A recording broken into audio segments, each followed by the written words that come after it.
Mohon maaf baru bisa menyapa daripada jamaah AJ Dakwah TV karena Al-Fakir kemarin selama hampir 10 hari dalam kondisi sakit, bahkan 4 hari koma, tidak ingat apa-apa ya. Ini luar biasa, Masya Allah, Tabarakallah. Jadi 4 hari dalam kondisi yang benar-benar tidak ingat tentang jati diri ya, pingsan dalam kondisi yang di luar kemampuan penguasaan diri ya. Dan alhamdulillah setelah 4 hari koma baru bisa ingat kembali dan hari ini bisa menyapa di rumah sakit kemarin. Jadi alhamdulillah, terima kasih atas doa yang dipanjatkan oleh para jamaah AJ Dakwah TV.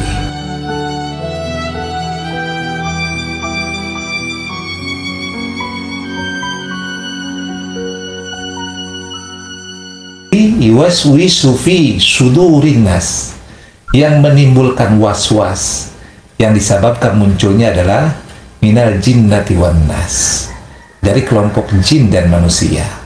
Makanya kenapa dalam hidup ini kita ketika ingin melakukan satu kebaikan kadang-kadang suka muncul was-was, apakah kebaikan ini kemudian akan memanfaatkan kita atau memberikan manfaat kepada kita, atau kadang-kadang justru akan memadorotkan kita. Nah ini kadang-kadang kita ingin berniat baik, tapi di dalam hati bergejolak, bujuk rayu setan. Nah mereka-mereka inilah yang akan menyesatkan kita. Atau ketika kita ingin melakukan satu kebaikan, ada saja orang-orang yang justru menghalangi kebaikan-kebaikan itu. Nah ini yang akan membuat kita kemudian tidak melakukan kebaikan-kebaikan yang sudah kita niatkan.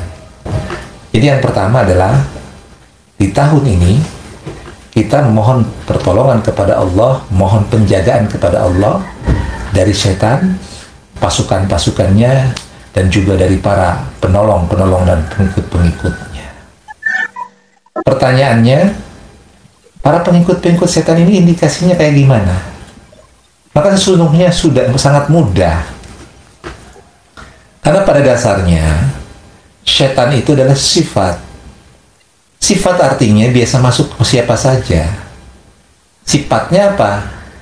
Setan itu karakter aslinya adalah sebagai yang dimiliki oleh iblis laknatullahu alaihi. Dia adalah sombong. Maka orang yang memiliki kesombongan itu adalah salah satu indikasi terbesar bahwa dia ini adalah merupakan setan bagi kita. Kalau maaf ada di pikiran kita, di hati kita, merasa kita lebih dibandingkan orang lain dan memunculkan kemudian arogansi, memunculkan rasa bahwa kita ini adalah super dibandingkan dengan yang lainnya, maka pada saat itu berarti kita sudah berubah menjadi setan. Iblis sebagaimana digambarkan oleh Allah Subhanahu wa taala, dia dikutuk oleh Allah Subhanahu wa ta'ala.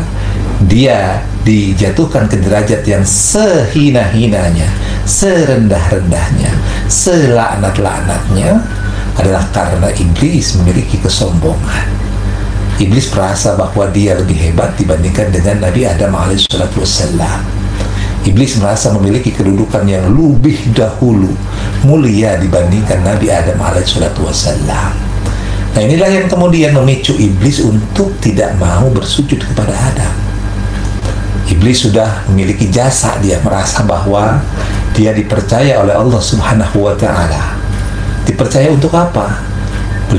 Iblis dipercaya untuk kemudian ditugaskan menghapus, membersihkan makhluk-makhluk yang dianggap melanggar, mendurhakai Allah Subhanahu wa ta'ala. Nah ketika sudah berhasil dia melaksanakan apa yang diperintahkan Allah, iblis berbangga di hadapan Allah.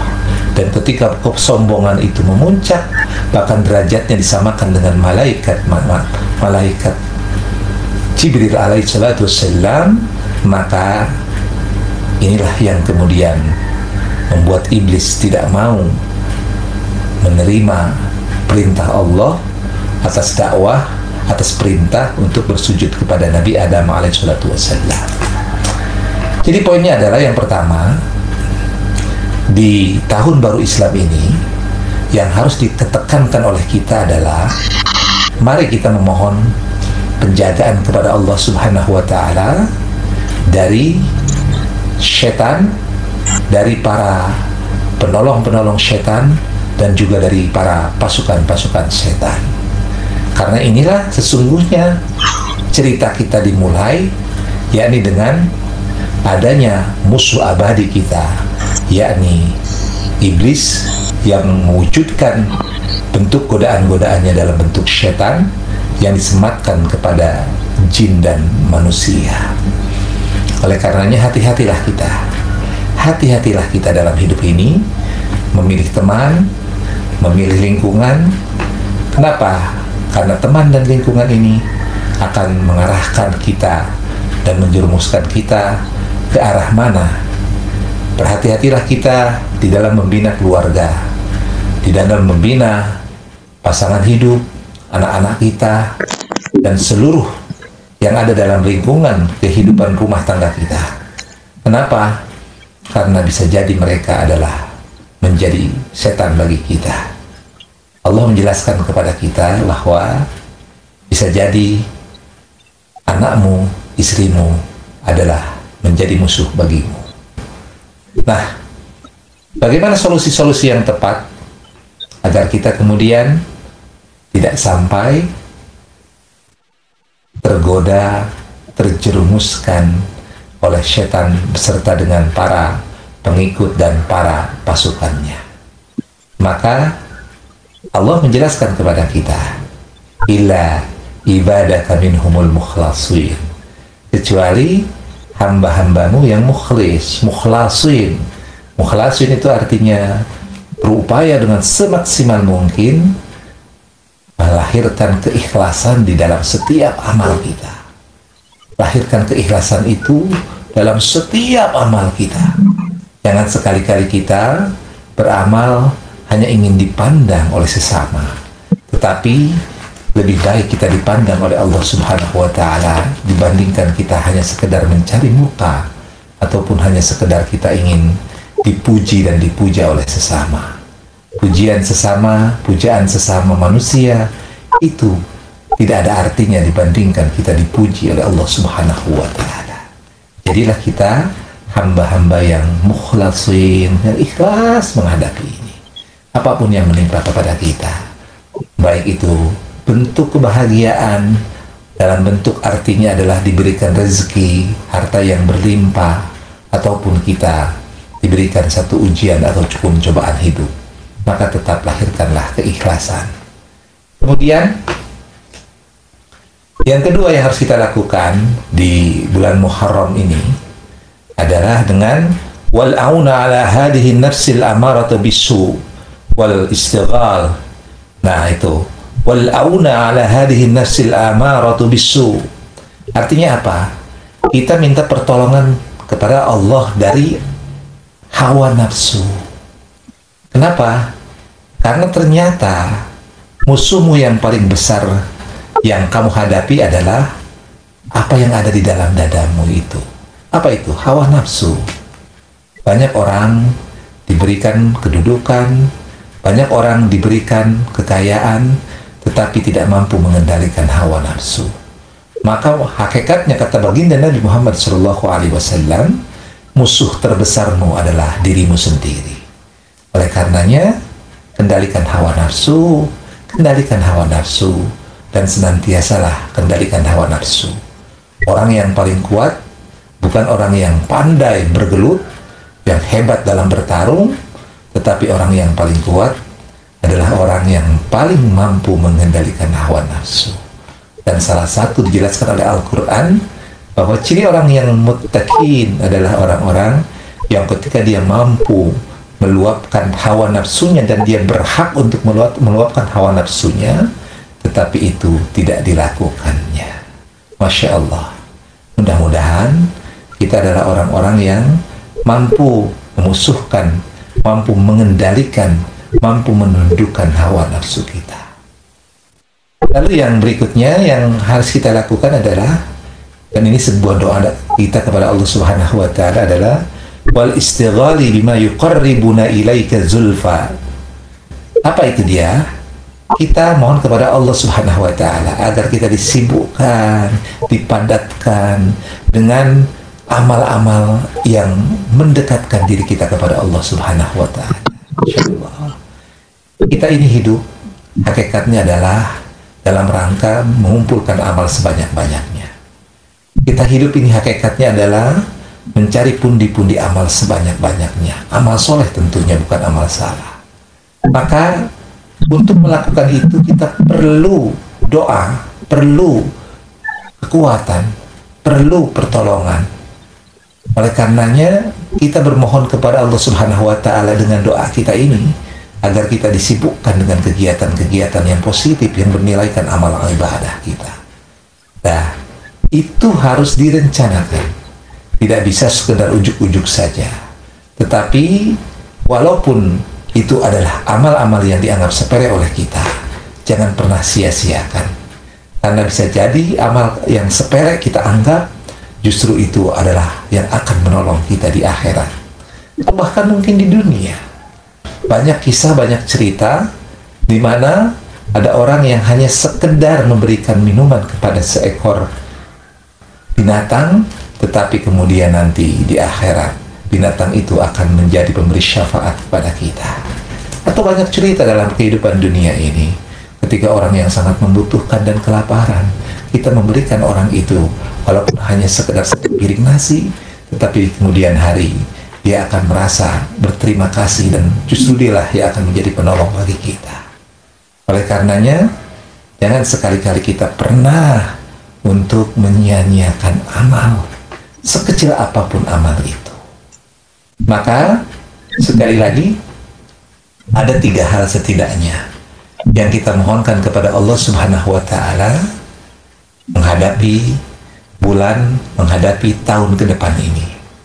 Sungguh bahagia kita terpaut dengan baginda Nabi Muhammad SAW kurang lebih 1500 tahun, atau kalau kita hitung Hijriah 1447 Hijriah. Bukan waktu yang sebentar. Umur kita ini paling sampai berapa? Al-Fakir umur sudah 50 tahun. Mungkin tinggal beberapa tahun ke depan lagi. Belum tentu mencapai 100 tahun. Masa begitu panjang, penantian begitu panjang. Belum lagi nanti kita akan menghadapi hari yang namanya hisab. Hari di mana akan diperhitungkan segala amal. Amal soleh, amal salah. Dan tidak ada satupun yang luput daripada apa yang kita lakukan. Oleh karenanya, yuk kita sama-sama.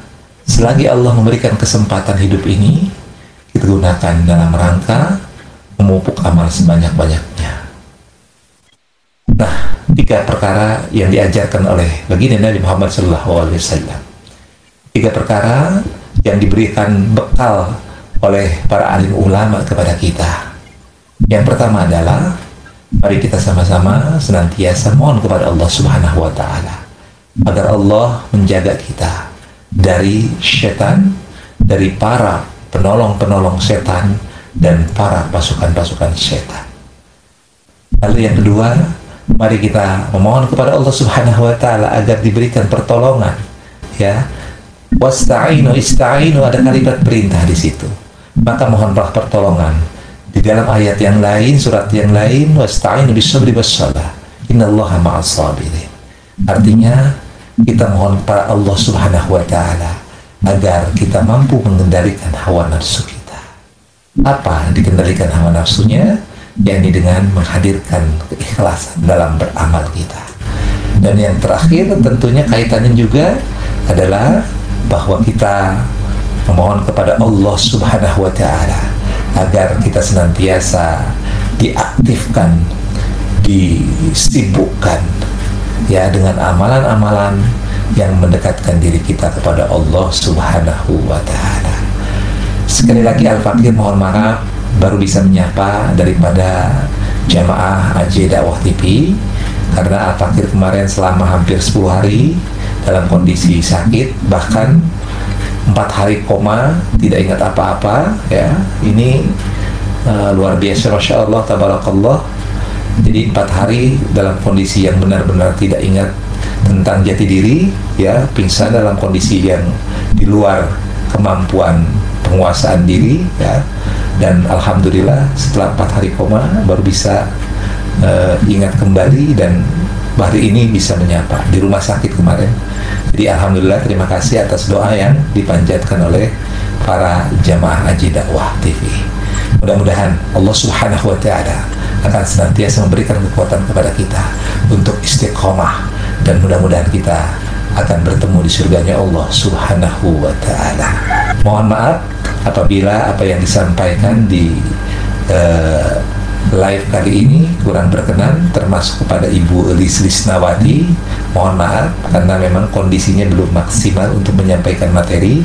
Ini hanya sebuah ucapan, mengucapkan selamat tahun baru Islam 1447 Hijriah, karena kemarin belum sempat untuk mengucapkan. Mohon maaf apabila ada kesalahan dan kekurangan. Wallahu muwaffiq ila aqwamit thoriq. Assalamualaikum warahmatullahi wabarakatuh.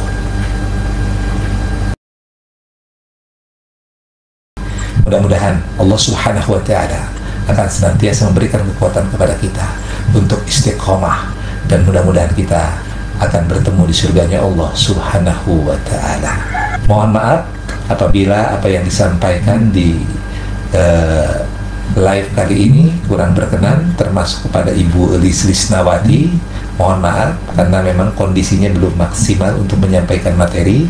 Ini hanya sebuah ucapan, mengucapkan selamat tahun baru Islam 1447 Hijriah, karena kemarin belum sempat untuk mengucapkan. Mohon maaf apabila ada kesalahan dan kekurangan.